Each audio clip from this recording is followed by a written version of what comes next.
Guys, আজ আমি পনি আলু রোল কীভাবে তৈরি করতে হয় সেটা আমি আপনাদের কাছে দেখাবো। এইটা বাচ্চাদের টিফিনে দিলে বাচ্চারা চেটেপুটে একদম খাবে। আমি প্যাকেটের পনি কিনে নিয়ে এসেছি, আমুল বাটার পনি। এরপর আমি পেঁয়াজ, লঙ্কা, ক্যাপসিকাম, রসুন কুচি করে নিয়েছি আর ধনেপাতা কুচি করে নিয়েছি। এখানে আলু সেদ্ধ করে রেখেছি, আটা মেখে রেখেছি। এরপর আমি কড়াইয়ে তেল দিয়ে এগুলোকে ভাজবো।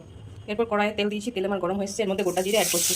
এরপর এক এক করে পেঁয়াজ কুচি, লঙ্কা কুচি, ক্যাপসিকাম কুচি এগুলো দেবো। এরপর আমি সামান্য পরিমাণ নুন এর মধ্যে দেবো।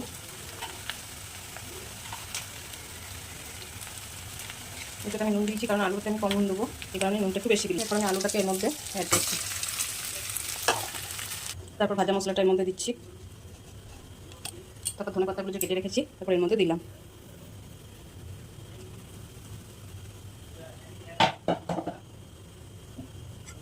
আপনারা দুরকম পদ্ধতিতে করতে পারবেন। এটাকে আলুটা পুরো ভরে আটার মধ্যে তারপরে পনির দিয়ে সেটাকে বেলে আলু পনির পরোটার মতন করতে পারবেন, আর আলু পনির রোলের মতন করা যাবে। যেটা ইচ্ছা আপনারা সেটা করতে পারবেন। আমি দুটো আলু পনির রোল করে দেখাচ্ছি আর আলু পনির পরোটা করে দেখাচ্ছি আপনাদের কাছে। এটা আমি প্রথমে আলু পনির পরোটা করে দেখালাম।